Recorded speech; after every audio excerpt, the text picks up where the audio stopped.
Good day everyone from my side. Hope you all are well and safe. I've been asked by some of the board members of CGA just to give you guys an insight regarding hurdles training, and I would like to give some of my own personal experience of what I've learned coaching hurdles over the last few years. I will be looking down at my notes often just to have a look and see at what exactly I would like to say to you all. But please, if you want to ask any questions regarding what I'm about to give through to you guys, you are more than welcome to do that. I will also provide my email address at the end of this message, so you guys are also welcome to message me on my email. I would also just like to state before I start that I started my own YouTube channel a few weeks ago. On this channel I will be conducting some interviews with some of the best athletes South Africa has ever produced. I am actually doing an interview with Alia van Sail, the Olympian and team captain of Team South Africa, during this week. So please follow my YouTube channel as well, and subscribe to my channel, as there will be some great content that will be shared on the channel as well. So as I start with something that is very close to me, I would like to just provide you with some information regarding hurdles and hurdles coaching. Some of the stuff that I will be giving through to you guys this afternoon is stuff that I've learned over my years as an athlete. I was privileged enough to actually train with Sean Bounds for a few years, so I picked up a lot of stuff from what they did when they were still competing. And also I had the privilege to compete internationally a few times, and always try to have some talks with coaches overseas to just see what they are doing and what the latest information is regarding coaching in other countries. So the basic stuff that we have to talk about while we think about hurdle coaching is that hurdles actually has three basic parts that is very important when you coach hurdles. It consists of speed, power, and rhythm. So when we look at the speed aspects of hurdles, there's a lot of different things that you can focus on when you coach your athletes to be able to make sure that they have the correct speed ability. Hurdles is still classified as a sprint over barriers, so you still have to need a proper speed development program to be able to give your hurdlers the chance to develop their speed optimally to be able to compete at a faster level. So when we look at speed, there's different ways that you can focus on your speed coaching and different aspects that you can do during the year. I will send a video later on focusing a bit more on the periodization of what and when hurdle training should take place and what aspects should be trained when.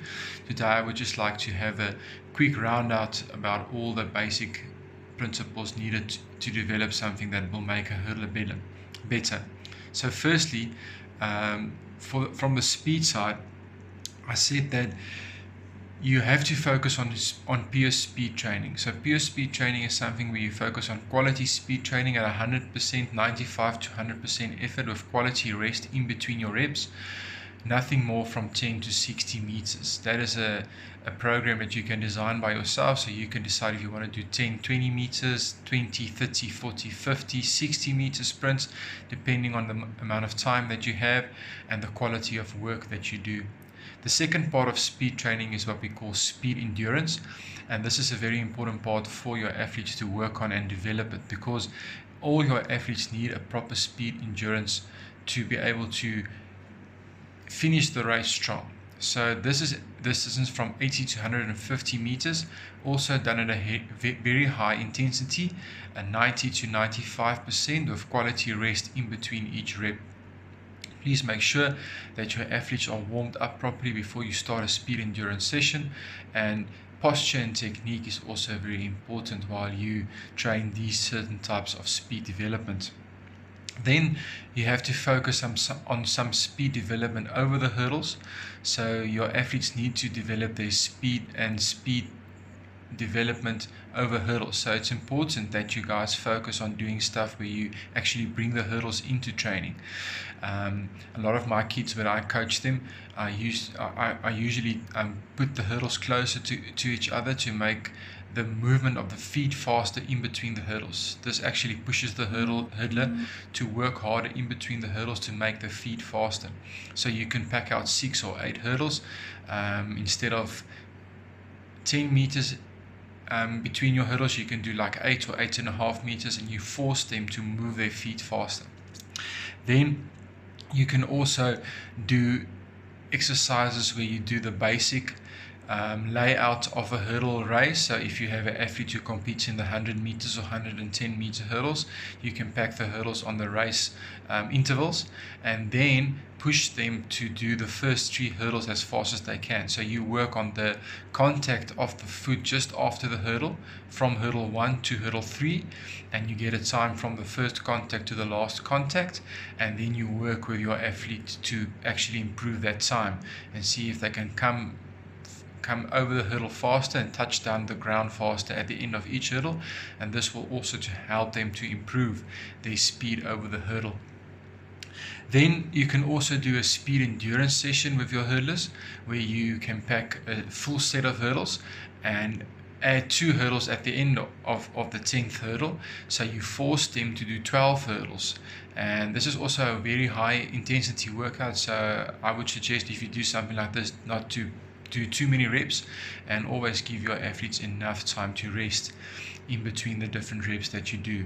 Another session, for example, that you can use is where you pack 6 hurdles on the one side and 3 back opposite direction, and your hurdler sprints 6 hurdles and turns around and comes back for 3 hurdles directly after they finish the first 6, and that will complete 1 rep.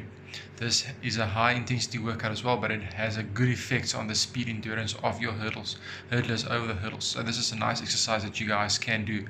I will provide some more information on different techniques and training programs. If you guys want to email me, I can give you some more examples. You are more than welcome to do that. The second important thing about hurdling is power. A lot of our coaches in Gauteng, we work with primary school and high school athletes.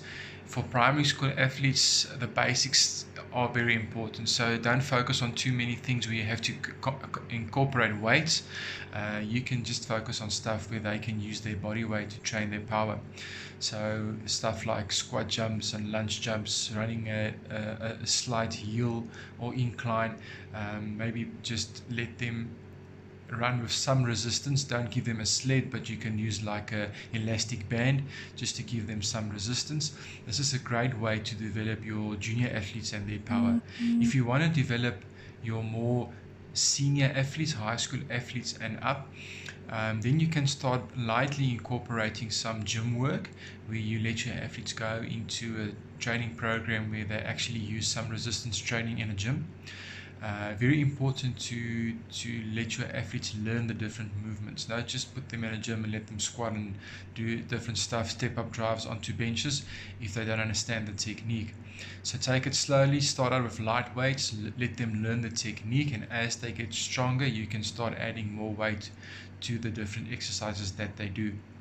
For hurdlers, the most important thing is to strengthen the hips. So there's a lot of emphasis on doing exercises that strengthens the hips. So stuff that you can do are things where you use cable pulleys to work the knee drive up to the chest, step up drives onto a bench with some weight on the shoulders, squats, and then also stuff like lunges are also very good. Leg press to help them to develop the leg muscles that they need the power to run the hurdles. Then we can go over to more explosive hurdle and explosive power training. So this is a training system where you work on the more explosive side of the muscles. For me as a coach, I usually incorporate this kind of training closer to the season. So you want to start to get the muscles to fire more promptly and faster. So then you can start incorporating explosive exercises. So for the juniors, I will do a basic explosive exercise like a squat jump or a lunge jump, maybe some low level vertical jumps onto a pavilion step, but nothing too intense. Don't try and overdo the training with your juniors. They just have to start learning what the basics are of explosive power, and always try and use body weight systems when you coach them. When you move on to your senior athletes, you can start incorporating multi-joint movements, and this is the type of training that we use, where we start incorporating movements like power clean and snatches. And once again, as I stated before, it's very important that you guys focus on learning the proper technique. I'm also more than capable of helping if there is some coaches who would like to have a little clinic, and I can come and demonstrate some of the explosive power movements that you guys want to incorporate in your training programs. We can always arrange something. As soon as we are able to do that, I will most certainly would like to help most people as I can. So please let me know if you want me to do something like that, and I'll see if we can do like a little clinic where we can focus on some of the multi-joint explosive movements for your senior athletes. Then the last and probably one of the most important basic aspects of hurdling is the rhythm of your athlete when they actually focus on what has to be done in between the hurdles. So there's a lot of emphasis on basic rhythmic exercises that your hurdlers can do, but you can start from a basic point of view and just work it up from there to develop the basic rhythm your athletes need. So basic warm-up drills like A skip, B skip, high knees, those are all the stuff that you can start with, just to get them to understand what the basic rhythmic exercises are. From that, there's a lot of different drills that you can do to improve their rhythm over the hurdles. A lot of you have seen stuff that hurdlers do before they start their races, where they do different drills on the side and over the middle of the hurdle. Those are all good drills that you can do, and they are all different things that you can incorporate to help them to understand that the basic things that they need to do to improve their rhythm over the hurdle. I would like to add some links to this video just to give you an example of some of the things that I've seen and that I have incorporated into my training program. Some of the stuff has really helped my hurdlers become better technical hurdlers, so their technique is much better. So I'm trying to let them understand that technique is a very important part of hurdling. So with these rhythmic exercises, I actually try and let them learn that the technique is more important at the beginning than anything else. So this is a great thing that you can do as part of your warm-up, where you add 10 or 15 minutes in your program to focus on certain rhythmic exercises, and then try and work towards getting a fast, quick action over the hurdles. It's always important to see if you can learn as a coach, so try and see if you can look at as much videos as possible on YouTube and those channels, so that you can understand what the correct movement over the hurdle is. As soon as you understand what the athlete is supposed to do, it's easier for you to work with your athletes and actually learn them what the right movement is. Then just as something that I think most coaches can use these days, as we all have some smartphones, there's a great app called Coach's Eye, where you can record your athletes as they move over the hurdles, even with basic sprinting training, and then you can play back those videos to see what the technical movements of your athletes are over the hurdle. You can do it in slow-mo, and there's certain angles that you can actually look at and see where you still have to work on certain aspects of the technical things that your athletes are still lacking. So that's the basic 3 things that I think hurdlers should really focus on. The speed is very important, power always very important, and then your basic rhythmic exercises or technique drills that you can do over the hurdles. Focus on these 3 things. If you want any advice or any guidance on how to structure your programs to incorporate all of these things, you are more than welcome to contact me, and I would love to help you with some more information. My email address is my name and surname. It's Rudi Deru, RUDIDERU @gmail.com. You're welcome just to pop me an email, and I'll see what I can do to help you. It's always a privilege for me to just give you some information that you can use to improve your athletes and make them better, as we can all assist each other just to become better coaches. If you have any questions regarding the information that I've sent on this video, you are also welcome just to send me an email, and I'll try and explain what I've said.